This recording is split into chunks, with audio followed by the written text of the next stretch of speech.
Hey guys, thanks for joining us for this 77th episode in Season 2 of Good Questions with Cameron Dole. Special guests on this episode include country singer and songwriter Alannah McCready. We'll be talking about her new single, Something Like That. We'll also share our monthly visit with our good friend grill man extraordinaire Meathead Goldwyn. We'll talk all about burgers and Memorial Day grilling on today's visit. Of course, if you would, please take the time to subscribe, comment, leave some feedback, check out the shop, and of course share with your friends. Now, what do you do on days where you've got zero energy and you really need to wake up? I mean, probably much like this morning, right? Well, a new survey found we have at least 2 times every day where we need an energy boost. Now, the average times when they happen are 11:49 a.m. and 3:49 p.m. So what do you do to wake yourself up? Well, the survey found the 20 most common things, and the top 10 are drink coffee, go for a walk, drink water, eat some chocolate, listen to music, open a window to get some air, roll down the window if you're driving, eat candy, drink an energy drink, and eat an energy bar. But I really like the stuff that finished lower on the list. Now, the 14th most common thing that people do is jump up and down. The 16th most common thing is to sing, and the 17th most common is to slap themselves in the face. Country singer, songwriter, got a little hockey background. Maybe a bit of a surprise there for you. Alannah McCready, and first off, Alannah, I really appreciate you taking some time. Of course, thank you for having me. Now, tell us, how did hockey and music, I mean, how did the two of those work, or did they even work together, if you will, for a while? Yeah, you would think that one would not be anywhere near the other. I grew up in Minnesota, so, it's called the state of hockey, and you get your first pair of skates when you're 3. As soon as you can walk, you get skates. So that was kind of, from a very young age, obviously something that I was going to at least try to do. And then my mom is from Oklahoma. And so she, my all growing up was playing country music for me. So I grew up on both things, my dad, my mom, and hockey became a major part of my life, and singing was always part of my life. And I always wanted to try and do both at the same time. And so I was the only athlete or hockey player in choir. And which everyone thought was a little strange. And then I actually used to sing the national anthem in my equipment before the games on the ice, and then skate and play goalie in the games. And other teams, like the away teams, would be so confused. Like, what is the goalie doing in the penalty box singing? And yeah, it was just, I never wanted to give up one or the other. And so there's even times where, I did have to make a choice or do one or the other on a specific day, because I don't know why the school just didn't stop scheduling concerts on the same day as my games. But I would go in and, sing all of my soprano parts for the whole concert to my choir director because I had a game the same night. Mm. So it's like, you just got to do what you got to do. Just make it work. Now, when did you decide that music full time was the aspiration for you? I think it's always what I wanted to do full time. I always knew. I mean, there's pictures that I drew when I was little, even to my parents, that they actually just found recently and decided to frame in our house of these stick figures. And I drew myself singing in front of people and say, I feel happy when I sing. And I'm like, 5-year-old me even knew this is what I was supposed to be doing. But I think it was after college, I moved to New York and was doing PR, what I went to college for. And I got an opportunity to come down to Nashville, actually, and do some recording with a publisher down here. And after we did that, I sort of just was straight up with him. And I was like, listen, let me know. Do you think I could do this as a career? Because I think I can, and I think I should be, but I might be biased. So you tell me, what do you think? And he was like, no, I think you can do it. And for some reason, I just was like, okay, yeah. Quit my job and moved. And I've been doing music full time ever since then. That was 2012. So It's just kind of, I knew it's what I wanted to do. And I don't think if I would have made that decision at that point, I would have ever put that first. So I'm just really glad that I did that. The new single, Something Like That, this one was introduced to me. I mean, as soon as I heard it, it had a sound to it. And what's it like getting feedback from a new single? What's it like putting yourself out there, I guess I should say? Oh, I love it. I haven't released new music in 3.5 years ish. And I've learned a lot in that amount of time, and I've done a lot more songwriting, and I've learned about myself and who I want to be as a songwriter, what I want to sound like as an artist. And so I feel like this single and then the project that it will be on, that will be out later this year, I think is finally exactly who I am as an artist. And so I'm really excited about that. It feels great. I mean, the feedback has been amazing, which is, a blessing. But it's always, the songs are my little babies, so you never know, someone is going to smack it down, and you're like, be nice to my kid. Slap my baby. Yeah, exactly. And so the feedback has been awesome, and the majority of the feedback has been that it's super relatable. And I think as a songwriter, that's probably the biggest compliment you can get. And so having that be the majority of it, like, oh, I just went through that, or I was just thinking about that, but no one ever says that out loud, or, stuff like that. That's the best feedback. Now, you talked about as a songwriter, and does the music for you, does the reactions change based on looking at it as a songwriter as opposed to a performer? I mean, I'm sure when you came to Nashville, you kind of had a different mindset on that too, didn't you? Yeah, it's definitely different. I mean, playing shows and performing is a feeling that you only know if you do it, and it's the best feeling on the planet. And now that we're getting back to that, it's like, I don't know what I was not loving not being able to play shows for people for the past 1.5 years, but it's different because when you're writing it and you're doing something from scratch, it's different than just covering someone's song. For them, when they sing it, obviously it feels the same way, but to have known that I did it from scratch and like, this is my feelings, this is what I went through, hopefully it helps someone else. And then to also be able to perform that and try and portray that across is like the best. Now, how has songwriting inspiration been for you this last year and a half, since not being able to be out on the road? How has that changed your writing style?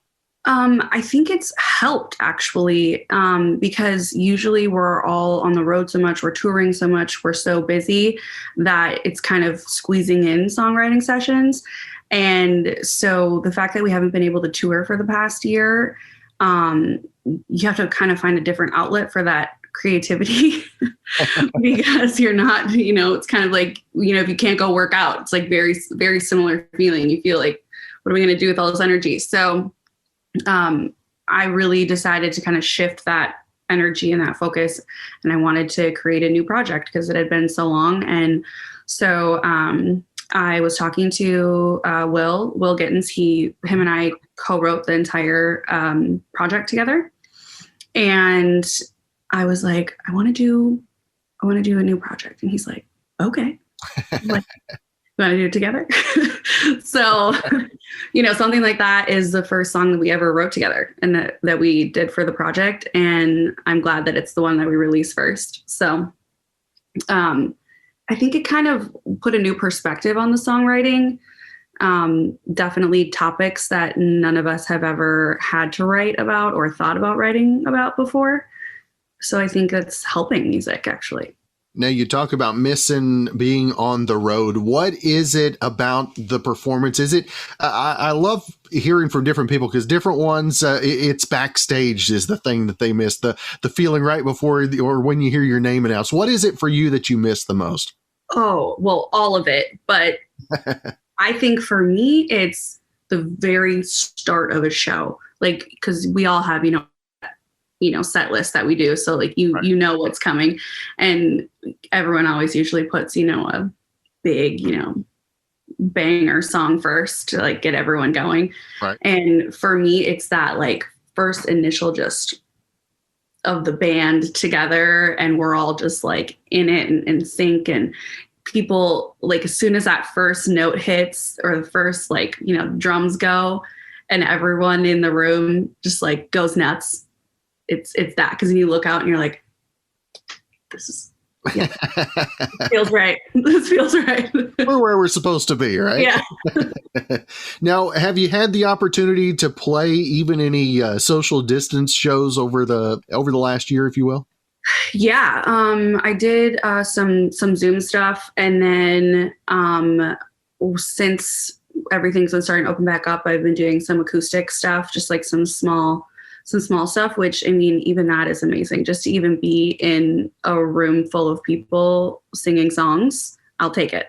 But I will never turn down a show ever again for the rest of my life. Like, we have that now documented, so I'm probably, people are going to hold me to that. But not being able to do it, I'm like, I'm never saying no.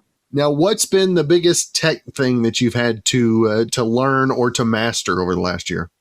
Well, I didn't even know what Zoom was until this happened, and of course, all my corporate friends are like, what do you mean? We do that every day. And I'm like, my job is not in office. So I'm like, so I had to have some of my friends who work in the corporate world teach me how to Zoom. And initially, right in the beginning, when it was all starting to be on Zoom, they were like, yes, you can borrow my Zoom account, or like, like sharing Netflix accounts, but we're sharing Zoom accounts now. So I think that probably, and then also when playing, like Zoom shows or virtual shows, I think trying to figure out the best way to still connect with people on the other side, we're not in the same room, was a big challenge. Now, did the providers, did they make it easier for you to do live streams and get interactions? I know when they first started, I mean, they'd play and they weren't getting even the messages on the screen or anything. Did that improve over time? Over time, for sure. But it's still hard because, you're playing and you're back here, and then you're like, let me see what this person right in it. And then, it just kind of gets a little bit awkward. But I mean, I think they kind of evolved, which is good. But still, I don't think that the platforms are really built for that. Right. It was really only so much you can do. Definitely, they weren't expecting to have to accommodate for that. So. Now, what did you pick from 2020 that maybe that you focused in on yourself? Was it the songwriting that you mentioned earlier, or maybe something vocally that you really honed in on? Yeah, I think definitely songwriting, because I was finding it, with touring. I mean, last year was the longest amount of time I think I'd ever spent at home in one stretch of time. And I'm like, my dog's loving it, obviously, but I'm like,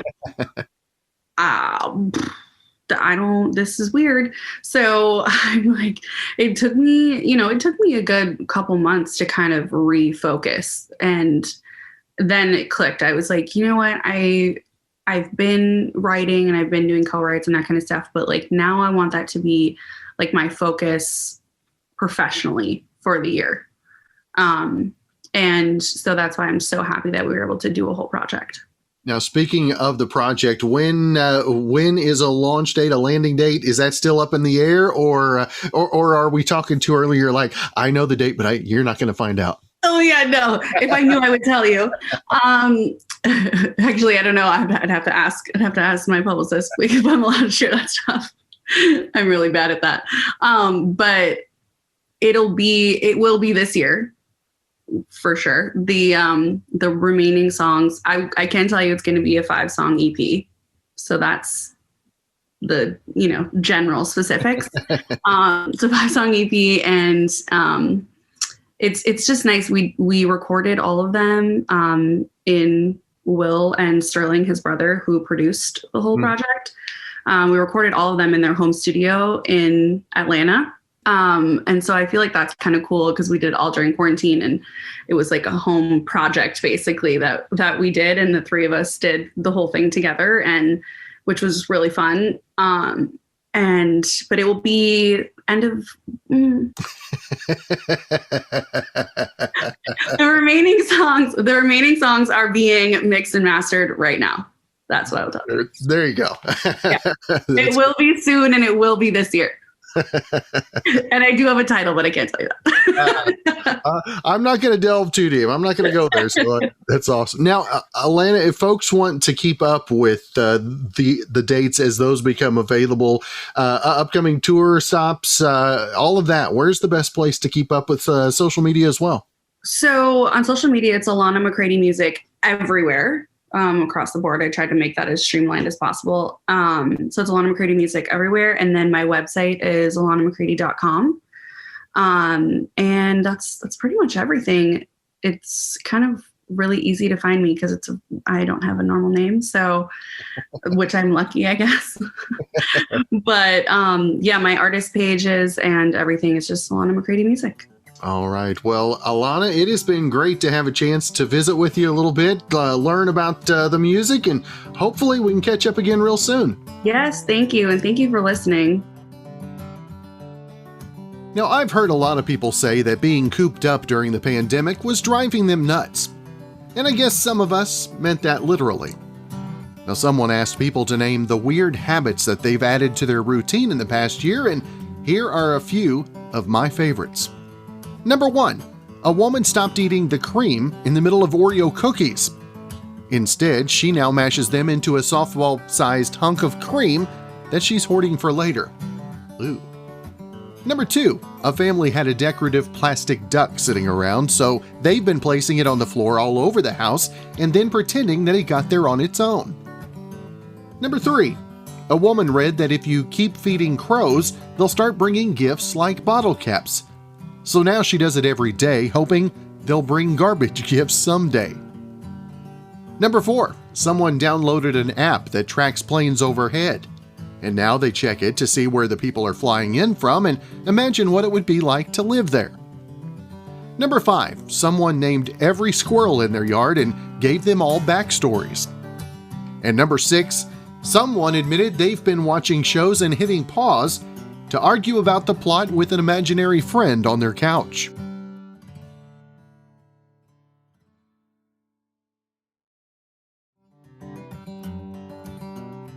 Now, just because we've been home so much doesn't mean we've stopped buying things on a whim. A new survey found impulse spending has jumped 51% in the last year, and 2/3 of it was done from home on our phones and computers. Now, the average American has made 12 impulse buys and spent $276 on them every month, which is a lot, but that also includes all the impulse buys we make at the grocery store. Now, here are the top 10 things we buy on a whim. Number 1, food and groceries. Number 2, things for around the house. Number 3, clothes. Number 4, coffee, like stopping at Starbucks because you feel like it. Number 5, toys for our kids. Number 6, delivery or takeout when we don't want to cook. Number 7, books. Number 8, vehicles. Number 9, gadgets and tech stuff. And number 10, things like massages and other spa services. Our final guest on the podcast today, and a good friend of the show as well, grill man extraordinaire. He's got the book off of his right shoulder. I've got it off of my left shoulder as well today. Meathead Goldwyn with us, and Meathead, always good to see you, my friend. Great to talk to you again, Cameron.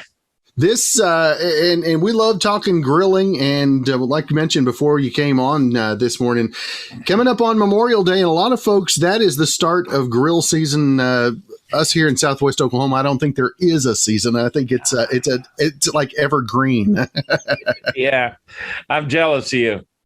So Memorial Day, obviously grilling, hot dogs and hamburgers, and something you mentioned before we came on. I don't think we've ever really delved deep into a hamburger. Well, there is nothing more true than the Happy Meal.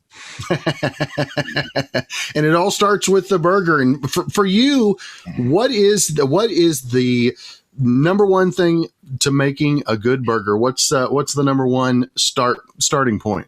Well, I think the starting point is you got to decide, are you going to do what I call a steakhouse steak burger, or are you going to do a quarter pounder, a thin wrap, like a fast food burger? And they require entirely different cooking techniques and procedures. So you want to start with, do you want to do a thin burger or a thick burger? And I say, let's say quarter pounder or less, that's 4 ounces or under, and a steakhouse steak burger, that's 6 ounces or up to 8 or 9 ounces, which is half a pound. And when you decide on that, I mean, do you need to select how much different is the different cuts of hamburger that you see? Oh, that's a great question. First of all, try to buy ground chuck or ground beef of some sort, but don't get something labeled hamburger. Don't get something labeled just plain old hamburger, because it's usually the cheapest, leanest cuts. You want about an 80-20 blend. Now, that means 80% lean, 20% fat.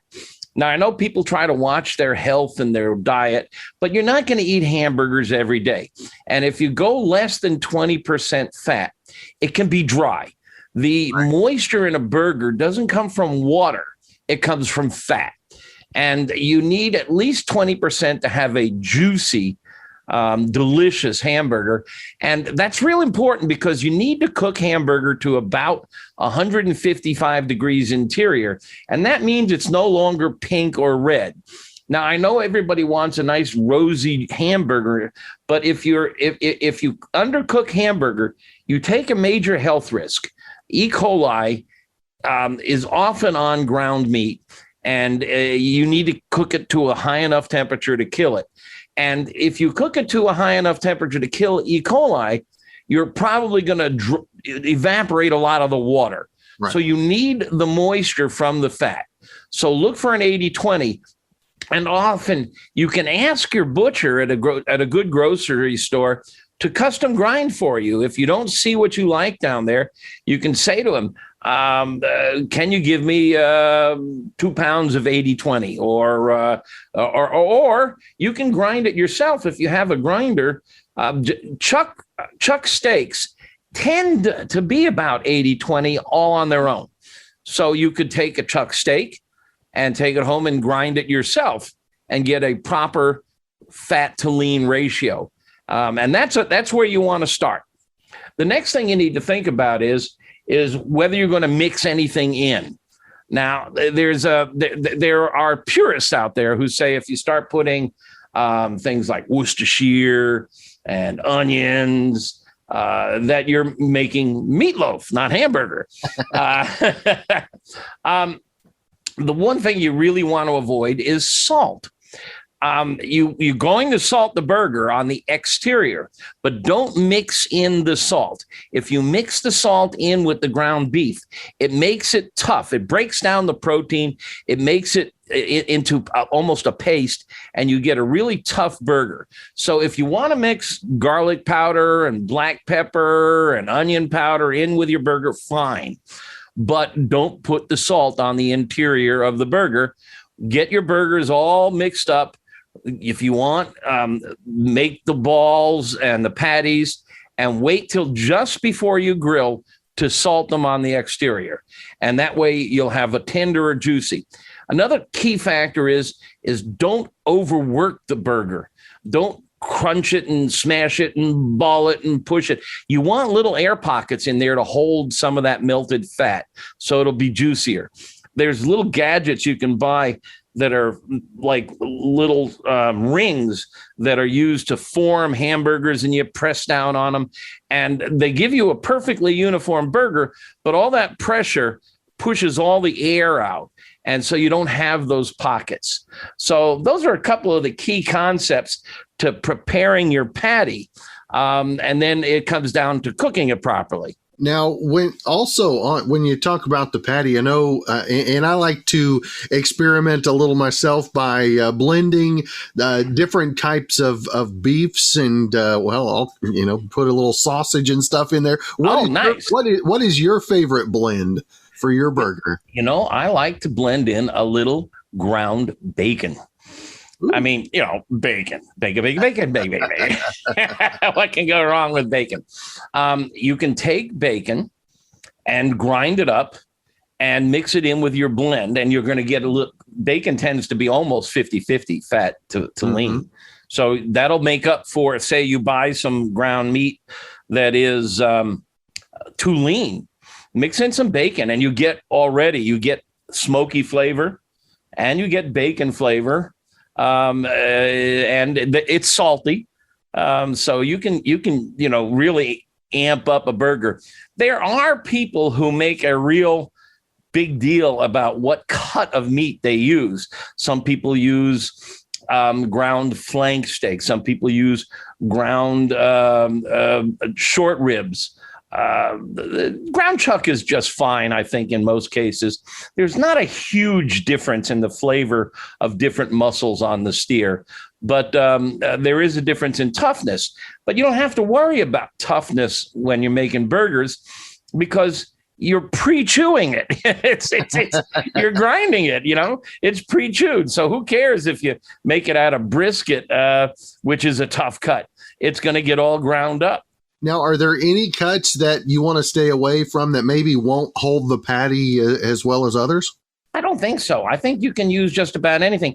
I mean, I wouldn't use a really expensive cut like a ribeye or a filet mignon or something.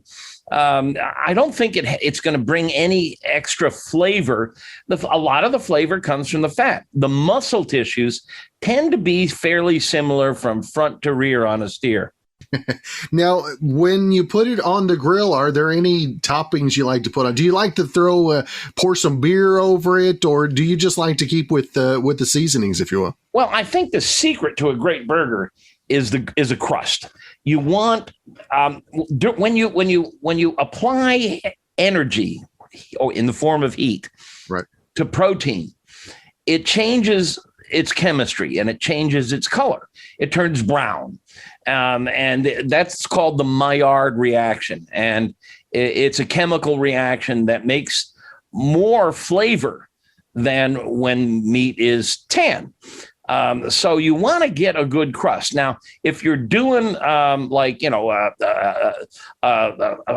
quarter pound cheeseburger or something, what a lot of people like to do, and it works really well, is they make what they call a smash burger. And to make a smash burger, you take a quarter pound of beef and you form it into a round ball. And you just set it aside until you're all ready to go. And then when you're ready to go, you put a cast iron frying pan on the grill or a griddle on the grill and get it good and hot, around 375. If you've got one of those infrared gun thermometers, they come in real handy for this. Around 375 is what a lot of the good fast food restaurants use. And you get that cast iron good and hot, and you take that ball and you smash it right down onto the surface. Leave it sit there, throw it down on there, and leave it sit there for about 30 seconds. So there's really good intimate contact between the meat and the metal. And then you get a sturdy spatula and you press down on it so it spreads out and you get these jagged edges. And now everything is in good contact with hot metal, and hot metal really conducts heat well. And so now you're going to get a really good brown surface, and just back off. Don't touch it. Leave it sit there for several minutes. Watch it sizzle. You'll see fat juices drain out. It shouldn't stick. After it gets a good dark brown, then you can flip it. And if you want, what some people will do is they'll throw some chopped onions down on the pan, and you can get them sizzling in the drippings from the burger, or even lay the burger on top of the onions. You get it nice and dark on both sides and bring it up to about 155 in the center, and you've got a really good smash burger. Well, it sounds like every burger that you're describing could be described as a meatloaf on a grill. Well, I personally don't go for a lot of add-ins and mix-ins. I don't mix in onion. I don't mix in Worcestershire sauce. I don't mix in any of the. I'll put in a simple onion powder, garlic powder, black pepper, salt it on the outside. Get a good smash on the surface. Now, the alternative is the steakhouse steak burger. And now you're going 6 ounces or bigger. And that you don't want to smash, that you want to form in your hands to about 4 inches diameter, or maybe a little over that, because that's about the size of the bun. Right. And you get that going, and then you kind of press down a little in the center, so there's just a little bit of a crater, because what happens when it cooks is it blows up, and you'll get this mound in the center. If you press it down a little bit, when it blows up, it'll be flat on the top and bottom. Those 6 or 8 ounce burgers, those are my favorite. I prefer them to smash burgers. And I'll tell you, one of my favorite things to do with any burger is I make a secret sauce. I call it a burger glop. And there's a recipe for it on our website, AmazingRibs.com. I think it may be in my book, Meathead, The Science of Great Barbecue and Grilling. I don't recall. But it's really simple. It's a blend of barbecue sauce instead of ketchup. Red barbecue sauce is really just ketchup on steroids. Barbecue sauce, a little mustard, mayo, and a good blend of these. Get the blend mixture right, and it's really delicious on a burger. Now, you talked about the 6 to 8 ounce burgers, and you also talked earlier about smashing the smaller ones down. So obviously the size is different. The cook is going to be different. How do you change temperature wise what you put on the grill for the 6 to 8 ounce? Well, for the 6 to 8 ounce burger, I actually like to grill those on the grill, not on a hot metal surface, not on a griddle or a cast iron pan. I prefer those for the smaller smash burgers. But if I've got a thicker burger, I like to cook it over open flame. And I want to throw sometimes a little bit of wood on top of the charcoal or the gas burners to get a little bit of a wood smoke. In fact, something that's fun to do is if you have a smoker, or how to turn your grill into a smoker, is to start a thick 8 ounce burger on the indirect side, away from the direct heat, and get smoke to it. So you gently smoke it and bring it up to about 140 degrees internal temperature, which is not quite done yet, and then move it directly over the hot flame or into a hot cast iron pan to sear the exterior. And you'll get a nice smoky flavor, kind of flavor you just can't get in a restaurant. So you sear at the end on yes. that? Okay. Yeah, we call it reverse sear. And what that does is it makes the burger more even temperature throughout.